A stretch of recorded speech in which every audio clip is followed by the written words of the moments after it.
백성교회 주일 예배에 참여하신 여러분 진심으로 환영합니다. 우리 다 같이 묵도하심으로 하나님 앞에 예배를 드리시겠습니다.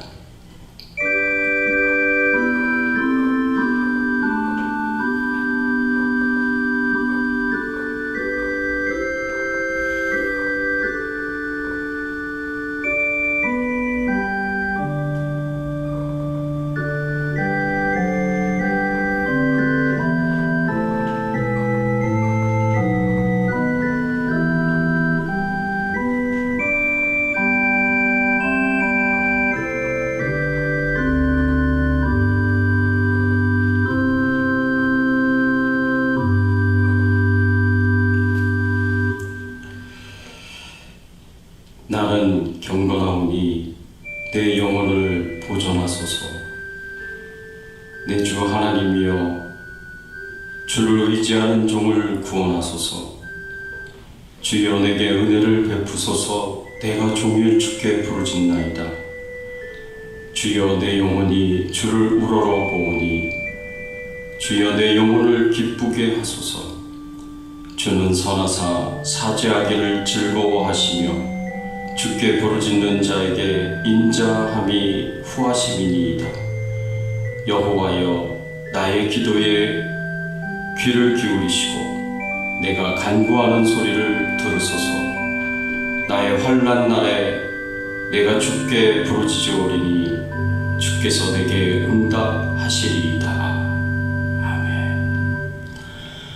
전능하사 천지를 만드신 하나님 아버지를 내가 믿사오며 그 외아들 우리 주 예수 그리스도를 믿사오니 이는 성령으로 인대하사 동정녀 마리아에게 나오시고 본디오 빌라도에게 고난을 받으사 십자가에 못 박혀 죽으시고 장사한 지 사흘 만에 죽은 자 가운데서 다시 살아나시며 하늘에 오르사 전능하신 하나님 우편에 앉아 계시다가 저리로서 사는 자와 죽은 자를 심판하러 오시리라.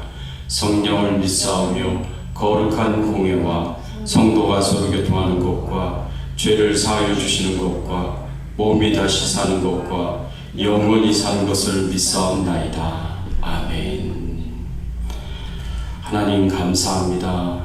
오늘 거룩한 주일을 맞이하여 하나님 앞에 찬송과 경배와 영광을 올려드립니다.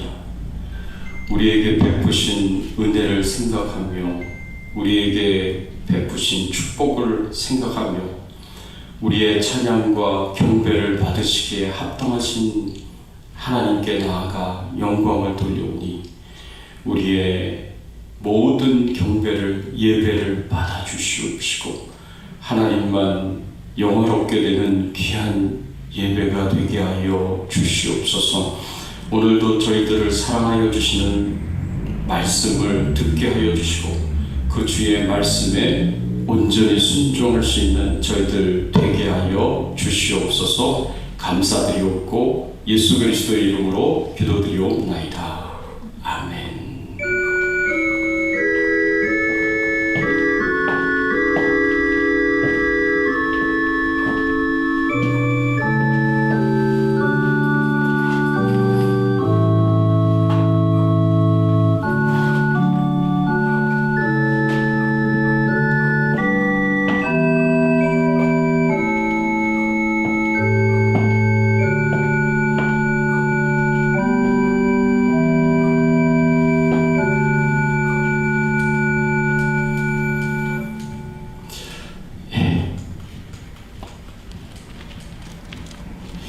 우리 찬송가 15장 하나님의 크신 사랑 찬양드리겠습니다.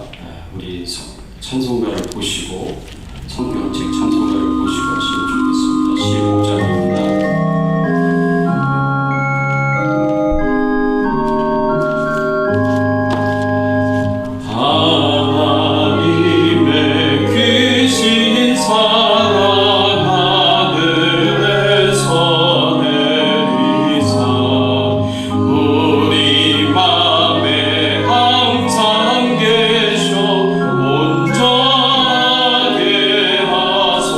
Oh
13절 14절의 말씀입니다. 영적 전투 두 번째, 하나님의 전신갑주를 입으라 라는 제목으로 여러분들과 함께 은혜 나누기를 원합니다. 13절 14절 말씀 한 절씩 교독하겠습니다. 그러므로 하나님의 전신갑주를 취하라. 이는 악한 날에 너희가 능히 대적하고 모든 일을 행한 후에 서기 위함이라. 그런즉 서서 진리로 너희 허리띠를 띠고 의의 오신경을 붙이고. 아멘. 예. 여러분, 우리가 어떻게 마귀와 영적 전투를 할 수 있겠습니까? 지금 우리는 영적 전투의 상태가 있습니다. 마귀와 영적 전투를 벌이고 있다는 말씀입니다. 왜 우리가 마귀와 영적 전투를 해야 할까요? 그것은 마귀가 포기하지 않고 끊임없이 우리를 공격하고 있기 때문에 그렇습니다. 우리가 공격을 계속해서 끊임없이 받고 있기 때문에 우리도 공격을 해야 되고 우리도 전투를 해야 하는 것입니다. 그래서 우리는 이 영적 전투를 마귀와 하고 있는 것이고요. 이 영적 전투는 예수님이 이 땅에 오셔서 마귀를 사로잡아서 저 지옥불에 던질 때까지, 그때까지 계속해서 치열하게 눈에 보이지 않는 이 영적 전투는 계속해서 이루어지게 될 것이다 라는 것을 우리가 성경의 말씀을 통해서 알 수가 있습니다. 여러분, 마귀는요, 온갖 거짓말로 우리를 유혹해서 죄를 짓게 만듭니다. 죄에 빠지게 만듭니다. 죄에 중독되게 만듭니다. 그래서 하나님과의 교제가 깨어지게 만들고 하나님으로부터 멀어지게 만드는 일을 끊임없이 계속해서 하게 될 것입니다. 여러분, 이런 마귀의 유혹은요, 크게 세 가지를 통해서 우리에게 오게 되는데, 첫 번째는 마귀 자신이 직접적으로 우리를 유혹하는, 죄를 짓도록 유혹하는 그런 방법을 사용합니다. 마귀가 직접적으로 사람에게 역사에서 죄를 짓도록 유혹하는 그런 경우를 우리는 하와를 유혹하는 데서 우리는 알 수가 있고요. 예수님을 광야에서 3번 유혹하는 것을 통해서도 알 수가 있고요. 가룟 유다의 마음 가운데 들어가서 예수님을 팔 생각을 집어넣어줘서 그렇게 유혹하는 것도 우리가 성경을 통해서 알 수가 있습니다. 사막의 교부 중에 한 사람, 사막의 수도사의 아버지라고 불리는 사람이 있습니다. 성 안토니우스라는 사람인데, 이 사람이 이집트의 한 부유한 가정에서 태어났습니다. AD 251년경에 태어났는데, 이 이집트의 부유한 가정에서 태어나서 정말 부족한 것 없이 풍요롭게 살았습니다. 18세 때 부모님이 다 돌아가셨는데, 그때 부모님이 물려주신 재산으로 굉장히 부유한 삶을 살았습니다.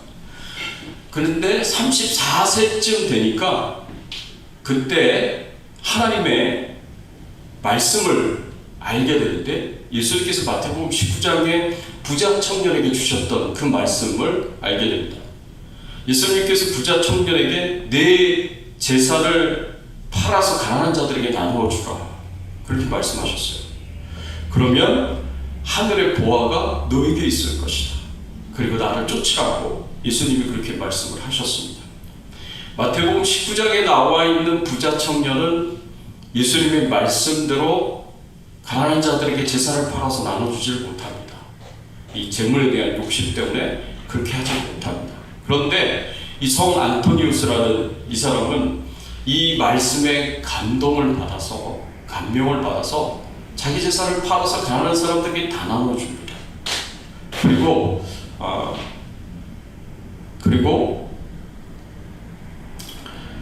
가난한 사람들에게 다 나눠주고 본인은 사막으로 들어가서 로마에 버려진 요새에 들어가서 거기서 오랫동안 거기서 생활을 하게 됩니다.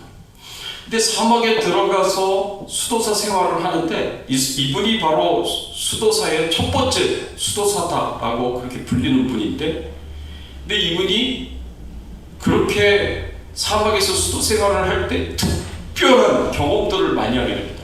그 특별한 경험이 뭐냐면 마귀가 나타나가지고 초자연적으로 그냥 역사하는, 그냥 영적으로만 경험하고 체험하는 게 아니라 이 물리적으로 나타나서 물리적으로 유혹하는, 그리고 영적 전투를 하는 그런 경험들을 많이 하게 됩니다. 이 마귀가 악한 영들이요, 짐승의 형상을 해가지고, 동물의 형상을 해가지고 이분에게 나타나서 계속해서 물리적으로 공격을 합니다. 영적 공격과 물리적 공격을 같이 합니다. 어느 날 밤은 밤새도록 구타를 당하는 그런 경험도 하였습니다. 여기 그림을 보시면 이게 이제 이분이 당한 경험을 이제 그림으로 그린 거예요.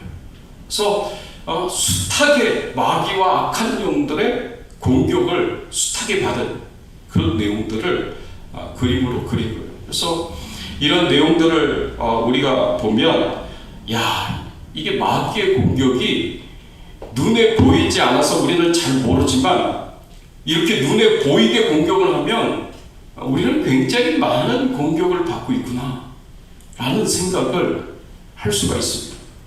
마틴 루터도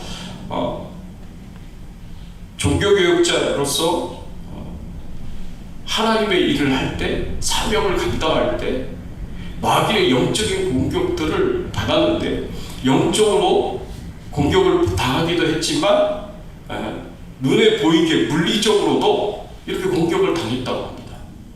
그래서 한 번은 너무너무 화가 나가지고 잉크통을 그 마귀에게 집어 던졌다는 유명한 일화가 있습니다. 여러분, 이렇게 마귀는요,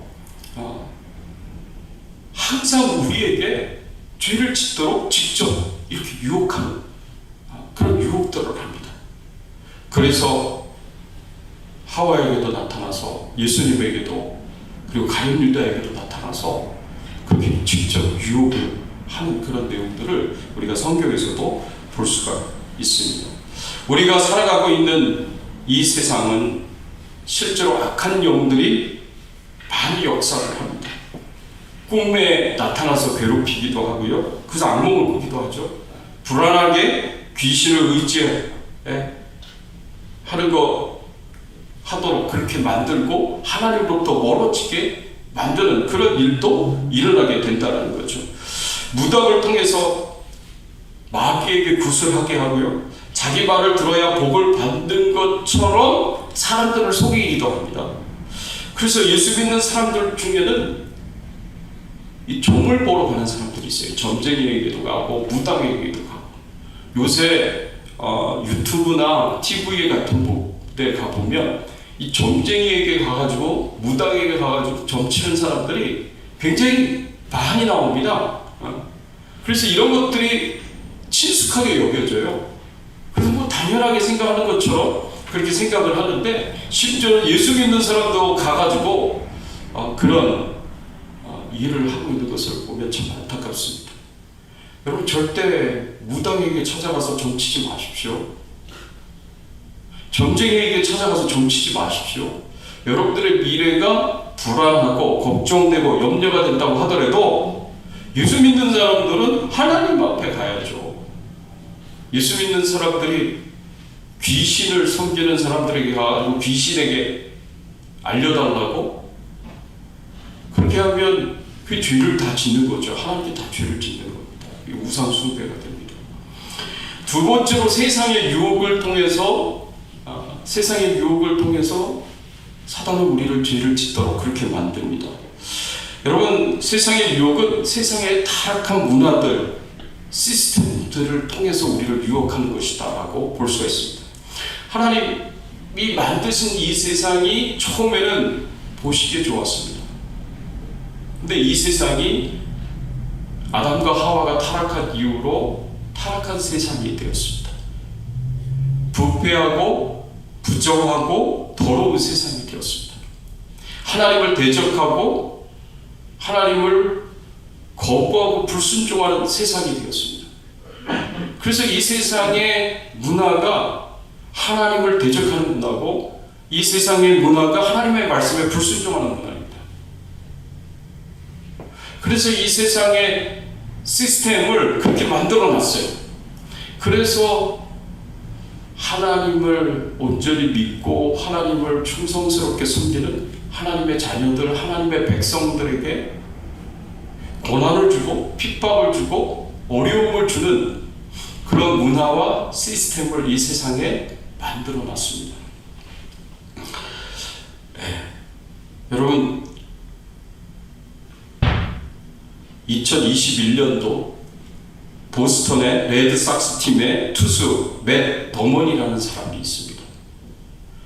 2021년도에 이 사람이 여자친구의 전도를 받아가지고 예수님을 알게 되었고 예수님을 믿게 되었습니다. 그러다가 성경을 읽게 되었는데, 성경을 읽다가 고린도전서 6장 9절의 말씀을 보고 깜짝 놀라게 됩니다. 거기에 보면 동성애자들이 천국에 갈 수 없다는 내용이, 하나님 나라를 유업으로 받을 수 없다는 내용이 나옵니다. 그래서 자신의 SNS에 이런 글을 올렸습니다. 동성애자들은 하나님 나라를 유업으로 받지 못한다. 지옥에 가게 될 것이다. 우리 모두 마음을 살피고 예수님께 용서를 구하고 우리 모든 죄를 회개하기를 바란다. 나는 예수 그리스도 안에서 여러분 모두를 사랑합니다. 라고 그렇게 SNS에 글을 써서 올렸습니다. 여러분, 이것 때문에 이 사람이 얼마나 많은 어려움을 경험했는지 모릅니다.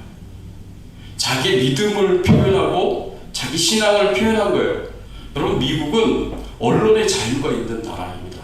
자기가 생각하고 있고 자기가 믿고 있고 자기가 중요하다고 생각되는 자기 생각을 자유롭게 표현할 수 있는 그런 권리가 보장이 되어 있는 나라입니다. 그런데 이렇게 자유롭게 자신의 생각을 표현했을 뿐인데 그것 때문에 수많은 사람들의 공격을 받게 됐습니다. 그리고 심지어는 그가 일하고 있는 그 야구, 그 직장에서, 그 팀에서 방출이 됐습니다. 다시 시험을 봐가지고 트리플 A 팀의 투수가 되었는데 굉장히 잘하는 거죠. 보면. 그런데도 불구하고 5일 만에 또 방출이 됩니다. 아무 이유 없이 방출돼요. 왜 이유 없겠습니까? 뒤에서 수많은 사람들이 공격을 하고 있기 때문에 불이익을 당하는 거죠. 제가 지난 주일에도 동성애자들 결혼식에 결혼 케이크를 만들어주는 거를 거부한 빵집 부부 이야기를 여러분들에게 했습니다. 지금까지 법적 싸움을 하면서 오랫동안 어려움을 당하고 고통을 당하고 있습니다. 이 세상을 타락하게 만듭니다. 부패하게 만듭니다. 그런 문화를 갖게 만들고 그런 시스템을 갖게 만듭니다. 그래서 하나님의 사람들이 거룩하게 살려고 하면, 하나님의 말씀대로 순종하며 살려고 하면 어려움을 주고 고통을 주고 그리고 괴롭힙니다. 심지어는 죽이기까지 하는 그런 세상을 만들었습니다.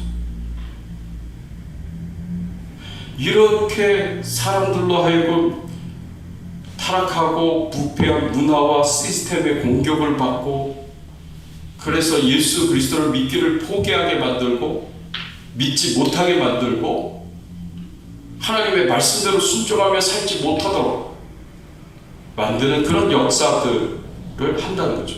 그런 세상의 타락한 시스템과 문화 뒤에는 누가 있다고요? 사단이 있다는 겁니다. 마귀가 있다는 겁니다. 세 번째로는 육신의 정욕입니다. 야고보서 1장 14절 15절의 말씀에 보면 야고보 사도가 이렇게 가르쳤습니다. 오직 각 사람이 시험을 받는 것은 자기 욕심에 끌려 미혹됨이니. 사람들이 유혹에 넘어가서 유혹이라는 시험을 받아서 죄를 짓게 되는 것은 자기 욕심에 끌려서 미혹이 된다 그랬습니다. 욕심에 끌린다 그랬습니다. 여기서 이 욕심은 요한일서에 보면 육신의 정욕과 안목의 정욕과 이생의 자랑입니다. 육신의 정욕은 내 안에 타락한 본성이에요. 타락한 욕심들이에요. 우리 안에는 이 타락한 욕심들이 있어요. 육신의 정욕이 있습니다. 그리고 안목의 정욕이 있습니다. 우리가 눈으로 보는 것을 가지고 싶어하는 욕심을 내는 그런 욕심들이 있어요. 그래서 좋은 차를 보면 욕심을 내고요. 그래서 좋은 집을 보면 욕심을 내고요. 명품 가방, 명품 옷을 보면 욕심을 냅니다. 여러분, 이런 것들이 한도 없고 끝도 없어요. 그런 안목의 정욕이 있습니다. 이생의 자랑, 내가 가진 것을 가지고 자랑하고 싶은, 내 지위, 내 명예, 내 능력, 이런 거, 내 학벌, 학위, 이런 거 자랑하고 싶은 그런 마음들이 사람들 마음들 가운데 다 있다는 거죠. 그것을 어떻게 한다고요? 그것을 미혹시킨다 그랬습니다. 이 미혹시킨다라는 것은 어떤 의미냐면 미끼를 던진다는 거예요. 미끼를 던져서 우리가 이런 욕심들을 가지게 만든다는 거예요. 좋은 차를 보면 미끼를 던지는 거죠. 우리에게 그게 미끼가 되는 거예요. 좋은 차. 잘생긴 남자를 보거나 아름답고 예쁜 여자를 보면 그게 우리에게 미끼가 되는 거예요. 젊은 여자, 젊은 남자 보면 그게 다 미끼가 되는 거예요. 그런 거를 미끼처럼 우리에게 던져서 우리 육신의 정욕, 안목의 정욕, 이생의 자랑을 자꾸 자극을 시키는 거예요. 그래서 죄를 짓도록 만드는 겁니다. 그게 바로 사단이 하는 일이에요. 그게 바로 사단의 역사예요. 그렇게 해서 우리로 하여금 죄를 짓게 만들고요. 그래서 우리로 하여금 하나님으로부터 멀어지게 만드는 이 일들을 쉬지 않고 포기하지 않고 계속해서 우리에게 역사를 한다는 겁니다. 우리가 의식하든 의식하지 못하든 우리는 안팎으로 이런 유혹을 받습니다. 안에서는 육신의 정욕과 안목의 정욕과 이생의 자랑의 유혹을 받고요. 밖에서는 아까 말씀드린 세상의 타락한 문화와 시스템으로 우리를 공격하고요. 그리고 직접적으로 사단이 우리를 공격합니다. 그래서 우리로 하여금 죄짓게 만들고요. 하나님부터 멀어지도록 만듭니다. 이것을 언제까지 한다고요? 예수님이 이 땅에 오셔서 그 사단을, 악한 영들을 사로잡아서 지옥불에 던질 때까지 그 일을 끊임없이 하고 있다는, 우리를 대항하여서 하나님께 참소하는 일을 밤낮으로 끊임없이 하고 있다는 거예요. 그래서 우리가 영적 전투의 상황 가운데 있는 겁니다. 영적 전투의 현장에서 우리가 살아가는 것입니다.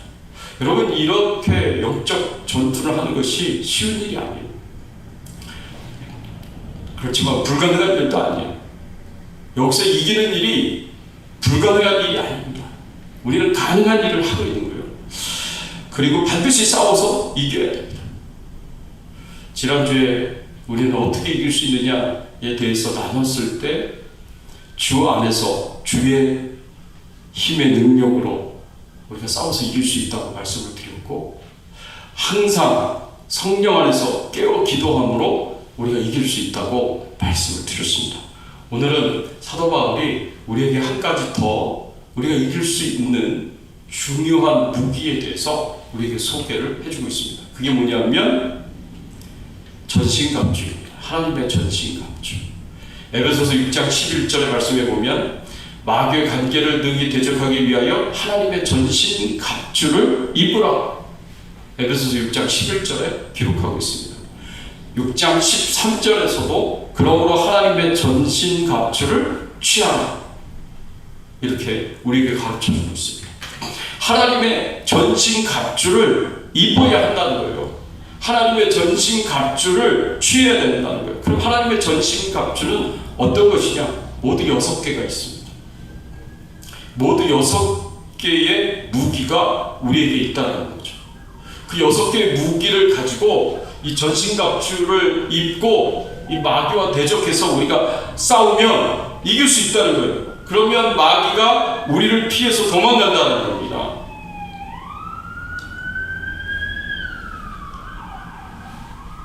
이것이 성경에서 우리에게 가르쳐주고 있던 중요한 교훈입니다. 그래서 우리가 이 무기를 다 장착하셔야 됩니다. 우리 셀폰 다 가지고 계시잖아요. 요새 셀폰 없는 분이 어디 계십니까? 그렇죠? 여러분 셀폰 다 가지고 있듯이 영적 전투를 위한 무기 여러분 다 가지고 계셔야 돼요. 이걸로 무장은 하셔야 된다는 거죠. 그 중에 하나를 우리가 여러분들과 같이 나누기로 합니다. 그것이 뭐냐면 진리의 허리띠입니다. 오늘 말씀에서 진리의 허리띠를 띠라고 그렇게 말씀을 하고 있는데 14절 말씀에 그 말씀이 기록이 되어 있습니다. 그런즉 서서 진리로 너희 허리띠를 띠고 의의 호신병을 붙이고 라고 이렇게 말씀을 하셨습니다. 사도 바울은 마귀를 대적하고 영적 전투를 위해서 가장 먼저 해야 할 일이 진리로 허리띠를 띠는 겁니다. 여러분 옷을 입는 것 중에 가장 중요한 것이 이 허리띠를 띠는 거예요. 이 당시 때 바울 당시 때 사람들이 입었던 옷은 그냥 오늘날로 얘기하면 이 펑퍼짐한 원피스 같은 것입니다. 잠옷같이 펑퍼짐한 그런 원피스를 이 사람들이 입고 살았는데 이 원피스와 같은 그런 옷을 입고 활동을 하려면 이 허리띠로 이 옷을 붙잡아줘야 했다고 합니다. 안 그러면 이 옷이 미끄러져서 벗겨진다는 거예요. 그래서 활동적인 일을 할 수가 없는 거예요. 그래서 전투를 벌여야 할 군사는 반드시 이 허리띠를 차야 활동적으로 전투를 할 수가 있는 거예요. 그래서 이 옷이 흘러내리지 않도록 붙잡아주기도 하고요. 그리고 심지어는 그 허리띠에다가 전투를 하는 병사들은 자기 무기를 꽂아두기도 합니다. 그래서 이 허리띠가 굉장히 중요합니다. 그런데 우리가 영적 전투를 하려면 이 허리띠를 차야 되는데 이 허리띠는 뭘로 만들어진 허리띠냐? 진리로 만들어진 허리띠다. 진리의 허리띠다 라고 사도 바울이 우리에게 가르쳐주고 있고 교훈해 주고 있습니다. 진리로 무장하지 않는다면 우리가 마귀와 대적하여 싸워서 이길 수가 없다는 거죠. 여러분 지금 공격이 들어오는데 눈에 보이면 마귀가 공격하는구나 라고 생각하고 준비를 하죠. 눈에 보이지 않거든요. 여러분들에게는 대부분 우리들에게는 눈에 보이지 않게 역사를 해요. 눈에 보이면 공격해오는 것을 알고 공격 준비를 하죠. 같이 전투할 준비를 하죠. 근데 우리들에게는 대부분의 사람들에게는 눈에 보이지 않게 알지도 못하는 사이에 공격당하지도 못하는 공격하는지도 모르는 사이에 그 공격을 당한다는 거죠. 마치 암살자들이 암살을 시도하는 것처럼 그렇게 우리를 공격합니다. 여러분 준비가 안 돼 있으면 지금 이게 마귀의 공격이구나 라는 것을 분별해내지 못하면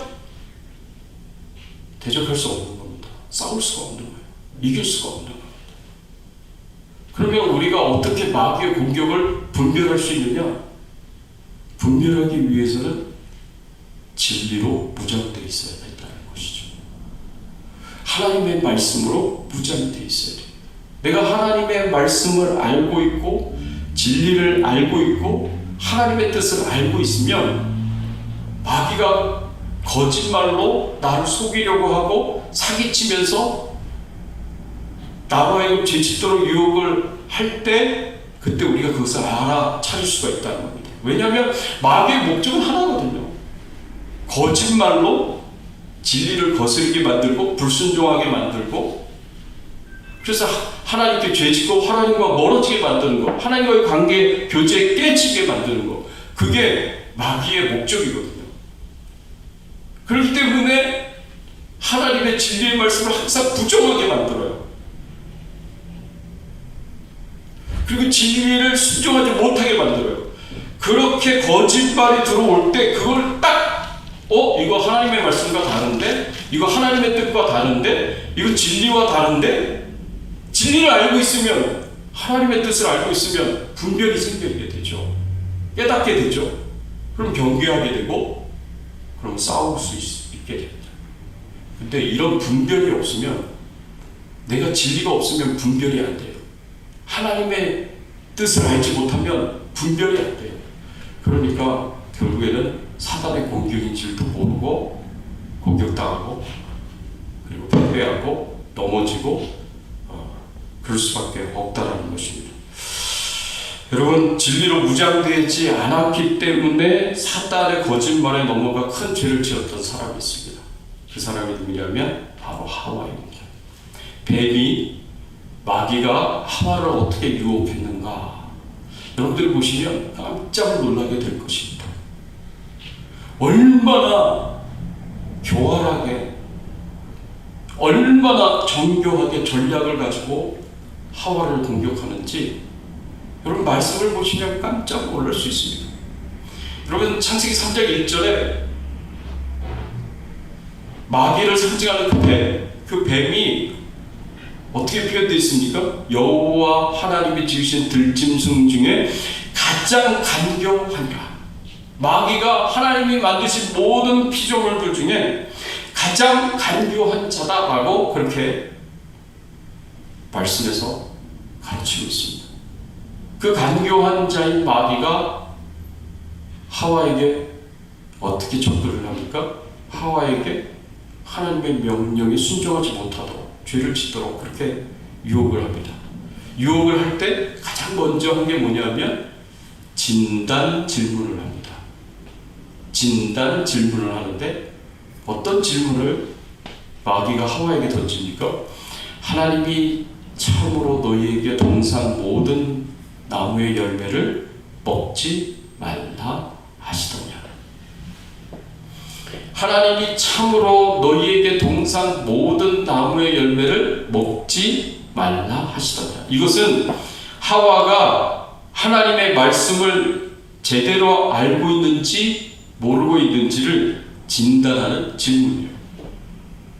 하와가 하나님의 말씀을 제대로 알고 있으면 공격을 못해요. 근데 모르고 있으면 공격당할 수 있는 겁니다. 공격할 수 있는, 할 수 있느냐, 할 수 없느냐, 어떻게 공격할 것이냐, 사단이 전략을 세우기 위해서 진단 질문을 합니다. 그랬더니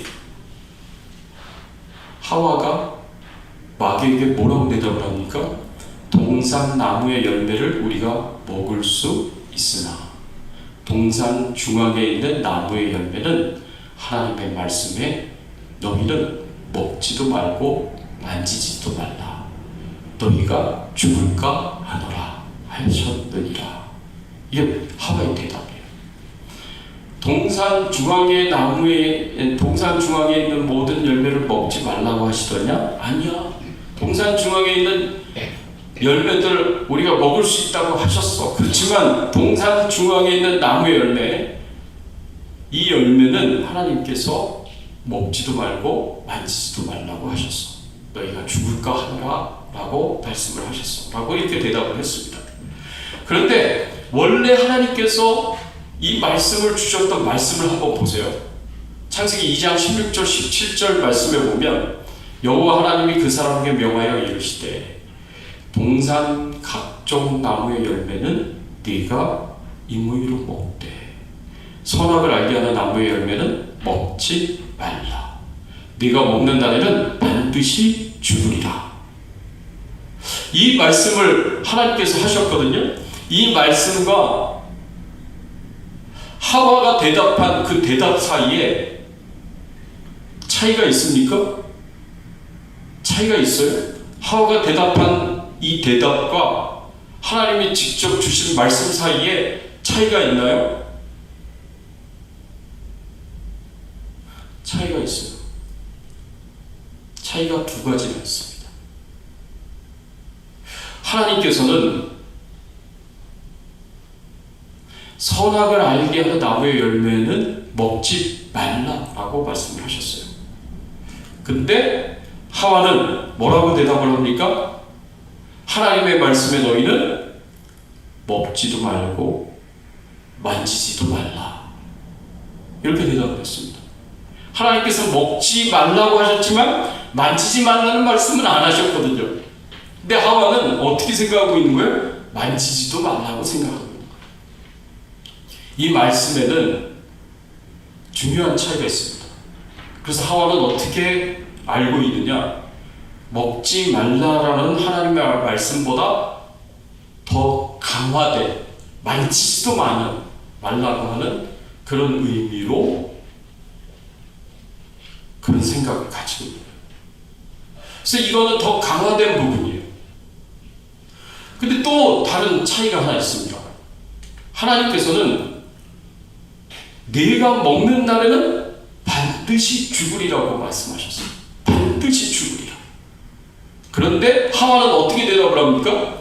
너희가 죽을까 하노라 라고 대답을 합니다. 영어로는 하나님이 이렇게 표현하신 거예요. You will surely die. 너는 반드시 죽을 것이다. 너는 분명하게 죽을 것이다. surely라는 단어를 썼어요. 영어로. 그런데 하와는 뭐라고 대답했어요?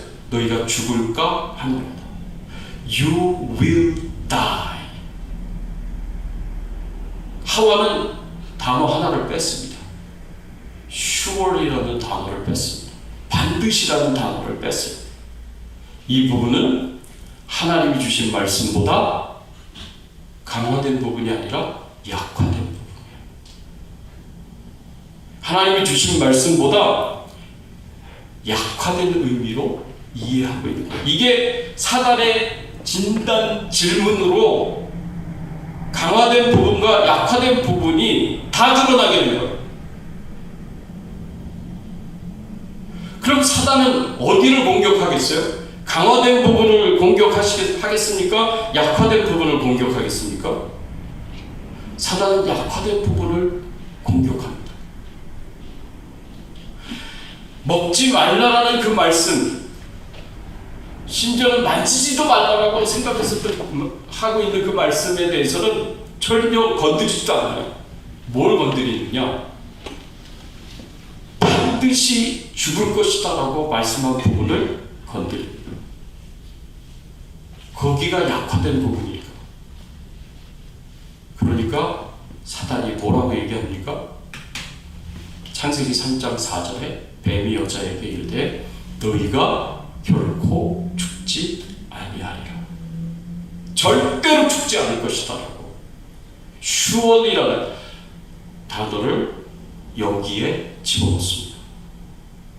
하와는 빠져있는 부분인데 사단은 자기 거짓말에 이 단어를 넣어서 너희가 결코 반드시 죽지 아니하리라.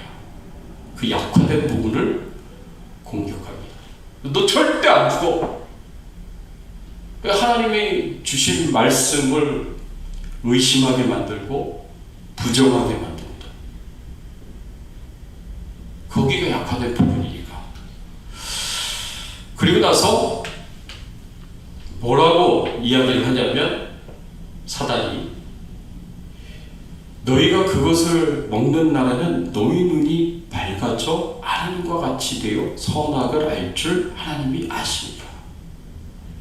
하나님이 너희에게 왜 이 선악과를 먹지 말라고 말씀하셨는지 알아? 그 이유는 너희 눈이 밝아져서 하나님과 같이 되게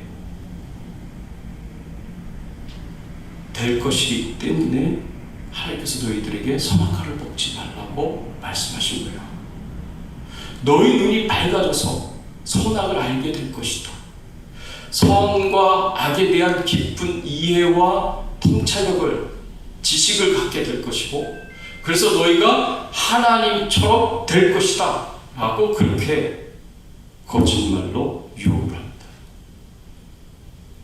그래서 하와로 하여금 하나님의 말씀에 대해서 의심하게 만들고, 하나님의 의도에 대해서도 의심하게 만들고, 하나님의 성품에 대해서도 의심하게 만듭니다. 왜 하나님께서 우리를 선악과를 따먹지 말라고 말씀하셨을까?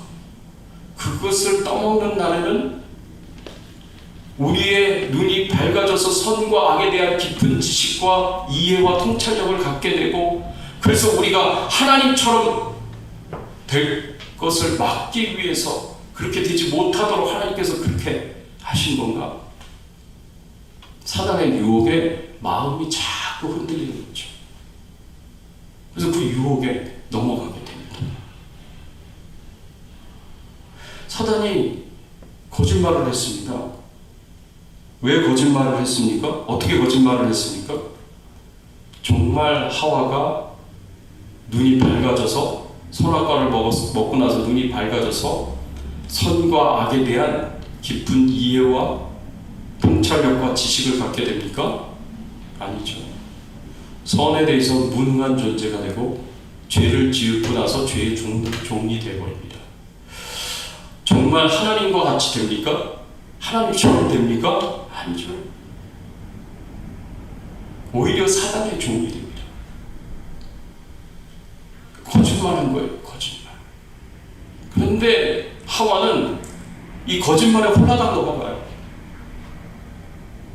그래서 하나님의 명령에 불순종하는 그런 모습들을 우리가 볼 수가 있습니다. 여러분, 사단이 얼마나 거짓말을 잘하는지 이것을 보면서 우리는 사단에 대해서 얼마나 교활한 존재인지를 알아야 됩니다. 첫 번째로, 선악과를 먹어도 절대로 죽지 않을 것이다 라는 거짓말을 해서 하나님의 말씀을 무시하게 만들었습니다. 선악과를 먹지 말라는 금지 명령을 주신 이유가, 하나님께서 아담과 하와가 하나님처럼 되는 것을 시기하고 질투하기 때문에 거짓말을 해서 하나님의 신실하심을 의심하게 만듭니다. 그리고 세 번째로, 사단은 선악과를 먹으면 선악을 알게 하는 깊은 이해와 통찰력과 지식을 가지게 되어서 하나님처럼 된다고 거짓말을 해서 감히 피조물이 창조주의 자리를 넘보는 죄를 짓도록 그렇게 만듭니다. 세 가지 거짓말이 하와가 죄를 짓도록 만들었습니다. 하와를 유혹해서 죄를 짓도록 만들었습니다. 그리고 죄의 종이 되고 결국에는 사단의 노예가 되어서 하나님의 피조물 중에 으뜸이라는, 하나님이 다스린 그 통치하시고 하나님 만드신 그 에덴 동산에 하나님이 세우신 지도자의 그 엄청난 지위를 다 빼앗기게 되고 맙니다. 그래서 성경은 한결같이 사단을 경계하라고 우리에게 가르치고 있는 거예요. 요한복음 8장 44절, 거짓의 압이라고, 거짓말쟁이고 거짓의 압이라고, 처음부터 살인한 자라고 그렇게 가르치고 있고 그렇게 교훈하고 있습니다. 그래서 여러분이, 우리가요, 머릿속에 떠오르는 생각, 그 생각을 절대 여러분들이 100% 신뢰하시면 안 돼요. 내가 지식이 많은데, 내가 경험이 많은데, 내가 지식이 많고 경험이 많다고 하더라도 내 머릿속에 떠오르는 그 생각이 사단이 가져다 준 첫 생각일 수 있어요. 사단은 우리의 생각을 왜곡시킬 수 있거든요. 심지어는 우리의 감정까지도 왜곡시킬 수 있어요. 매니플레이션이라고 얘기하죠. 조작할 수 있어요. 심지어는 기도하다가도 떠오르는 생각, 그것도 100% 신뢰하지 마십시오. 사단은 내가 기도하는 중에도 얼마든지 자기가 원하는 생각을 집어넣어 줄 수가 있습니다.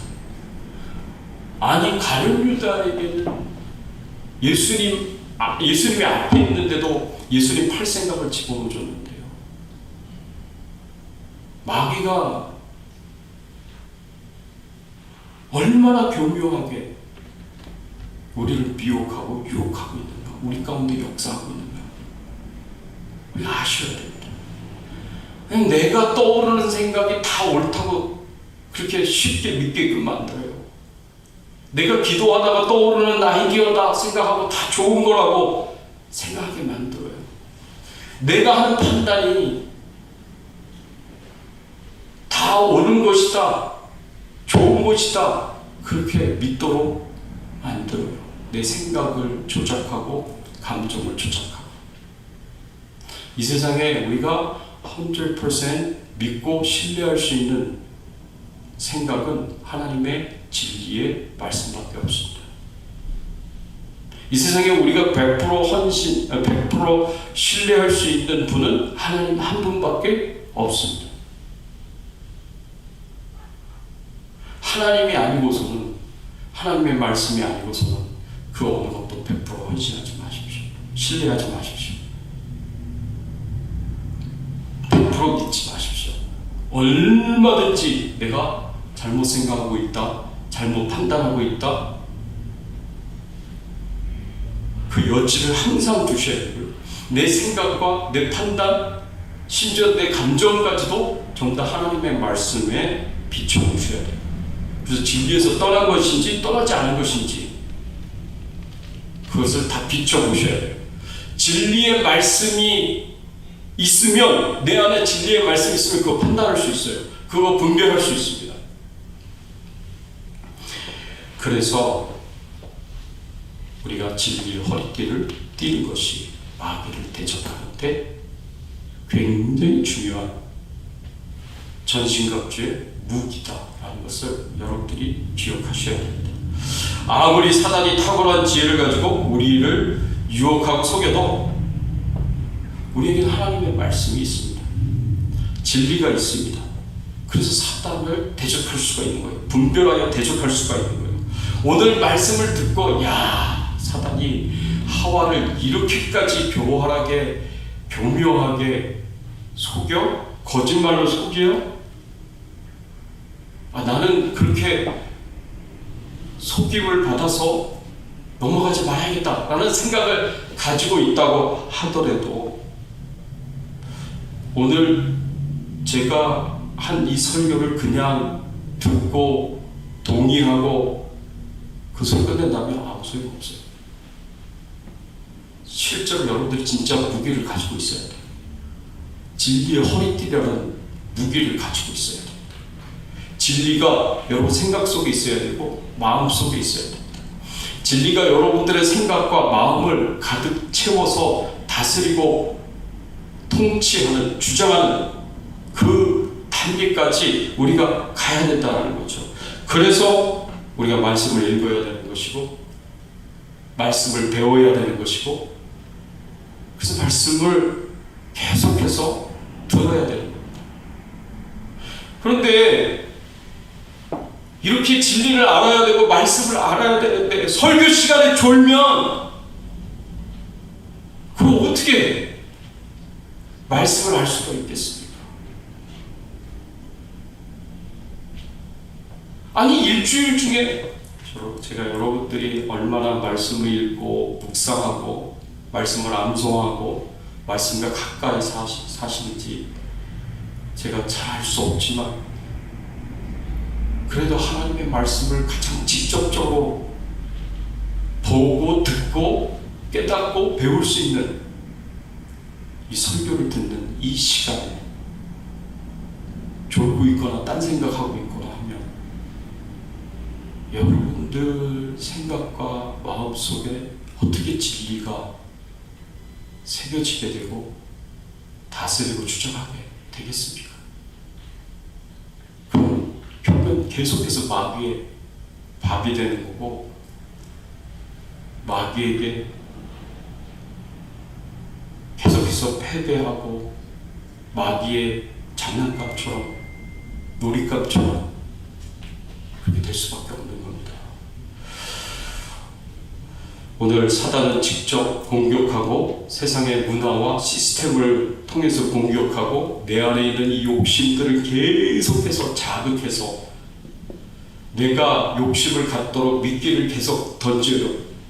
그렇게 해서 죄를 짓도록 그렇게 우리를 공격합니다. 유혹합니다. 이 말씀으로 이 유혹을 판단하시고 분별하셔야 되고, 말씀으로 이 유혹과 싸우셔야 됩니다. 진리로 싸우셔야 됩니다. 우리 나중에 그것에 대해서 좀 더 자세하게 같이 나누게 될 것입니다.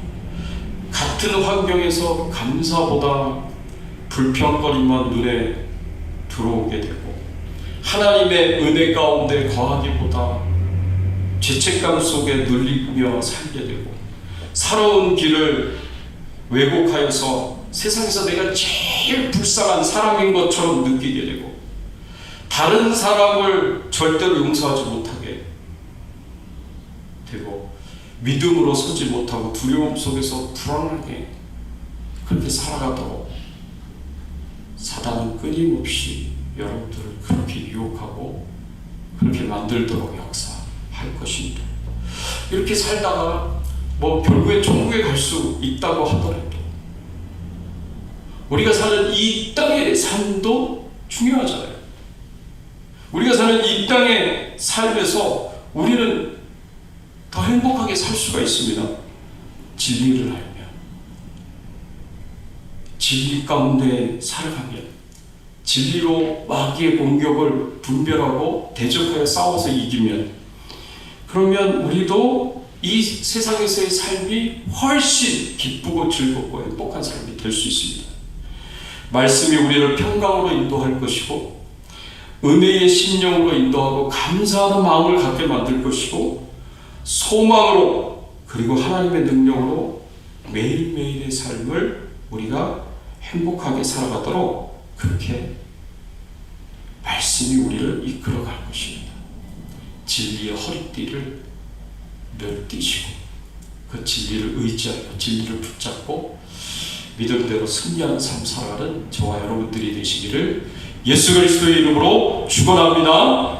같이 한번 오늘 말씀 생각하시면서 함께 기도하겠습니다. 그렇습니다. 하나님, 우리가 하나님의 말씀을 온전히 잘 이해하고 깨달을 수 있도록, 그 진리의 말씀을 마음속에 새길 수 있도록 도와주세요. 이 진리가 있어야 진리에 불순종하게 만드는 마귀의 거짓말을 분별하고 그 공격을 분별해서 우리가 대적하여 싸워서 이길 수가 있습니다. 하나님 도와주세요. 하나님 은혜를 주셔서 이 진리 가운데 우리가 살아가게 하시고 진리로 분별할 수 있는 은혜를 허락해달라고 우리 간절하게 소원하면서 여러분 자신을 축복하고 가정을 축복하고 교회를 축복하면서 함께 통성으로 기도하겠습니다. 하나님 아버지 감사합니다. 하나님의 은혜에 하나님의 사랑에 감사를 드립니다. 하나님 도와주시옵소서. 하나님 은혜를 베풀어 주시옵소서. 하나님 역사하여 주시옵소서. 아버지 하나님 그렇습니다. 우리가 정말 진리 가운데 살기를 소원합니다. 진리를, 하나님의 말씀을, 하나님의 뜻을 알기를 원합니다. 그래서 아버지 하나님, 저희들이 하나님의 뜻에 무장되고 하나님의 말씀에 무장되어서 모든 사단의 공격에 하나님 저희들이 분별하여 깨달아 알게 하여 주시고 대적하여 싸워서 이기게 하여 주시길 간절히 바라고 소원합니다. 하나님, 저희들이 더 이상 넘어지기만 하고 쓰러지기만 하고 패배만 하는 그런 인생이 되지 않게 하여 주시옵소서.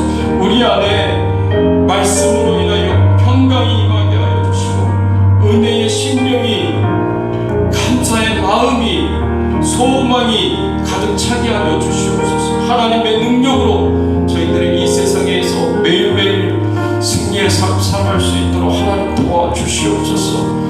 감사드립니다. 모든 영광과 존귀와 찬송을 돌립니다. 우리 가정이 그런 가정이 되기를 원합니다. 우리 교회가 그런 교회가 되기를 소원합니다. 하나님 도와주시옵소서. 감사합니다. 감사합니다. 감사합니다. 하나님 감사합니다.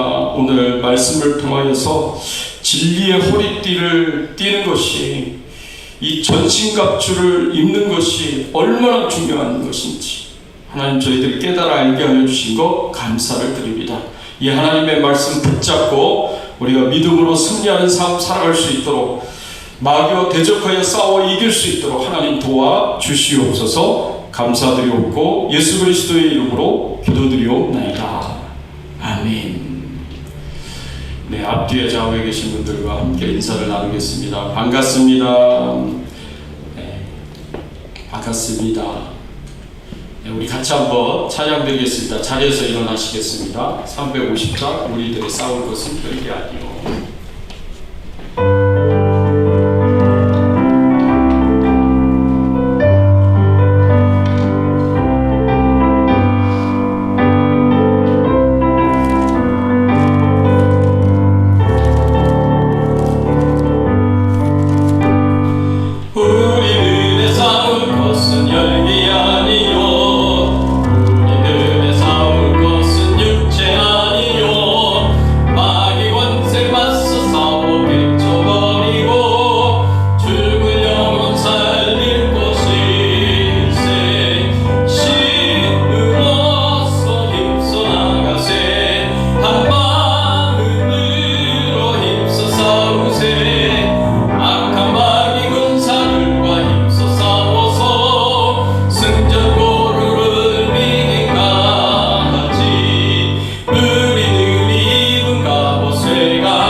감사합니다.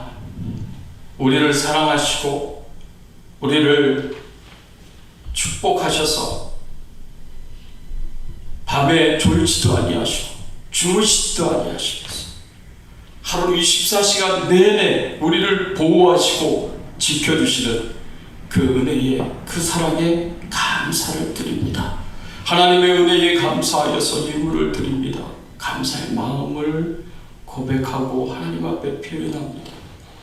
하나님 기쁘게 받아주시옵시고 우리 성도님들 10년 가운데 찾아가 주셔서 하나님의 진리의 말씀이 옥토밭에 뿌려진 것처럼 30배, 60배, 100배의 열매를 맺는 귀한 은혜, 귀한 축복을 하나님 허락하여 주시옵소서.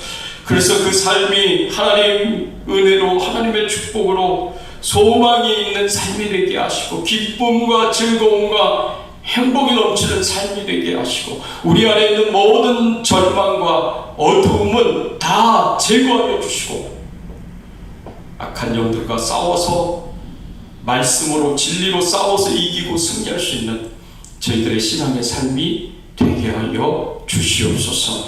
하나님, 질병 중에 연약한 가운데 있는 우리 성도님들을 위하여 기도합니다. 하나님, 치료하여 주시고 회복시켜 주시고 건강하실 수 있도록 하나님 도와 주시옵소서. 하나님, 간절히 기도하고 원하고 구하오니 정말 믿음의 가정으로 견고히 설 수 있도록 하나님 축복해 주시옵소서. 아플 때마다 힘들 때마다 하나님을 찾고 하나님의 치유하심과 회복하게 해주시면 하나님이 건강하고 강건케 해주시기를 겸손히 기도하며 구하며 하나님의 은혜로 치유받고 회복되게 하여 주시옵소서. 오창신 권사님, 우리 박성희 집사님, 그리고 현병길 집사님 다 건강하시도록 은혜를 베풀어 주시고 하나님께서 강건할 수 있도록 축복해 주시기를 간절히 바라고 소원합니다. 하나님, 또 가정의 평화를 주시옵소서. 생업의 현장에서 형통함을 주시옵소서. 필요한 모든 것은 채워주시고 공급해 주시옵소서. 하나님이 주시는 은혜로 축복으로 감사함으로 살아갈 수 있도록 하나님 도와 주시옵소서. 우리 자녀들이 다 잘되게 하시고 형통하게 하여 주세요. 예수님 잘 믿고 믿음생활 신앙생활 잘할 수 있도록 하나님 축복해 주시옵소서.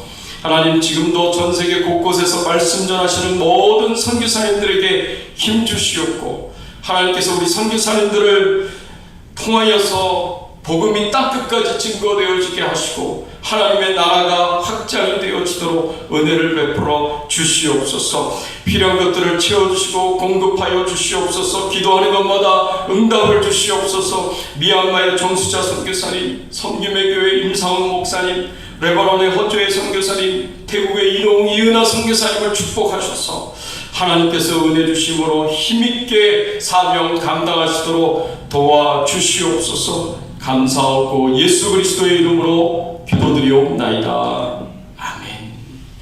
지금은 우리 주 예수 그리스도의 은혜와 하나님 아버지의 극진하신 사랑과 성령님의 감화감동 역사 충만하신 은총, 마귀를 대적하여 싸워 이기며 승리하기를 원하는 모든 주의 백성들 머리 위에, 그 가정과 자녀들과 생업과 기도 제목들 위해, 주 백성 교회 위에 이제부터 영원토록 함께 계실지어다.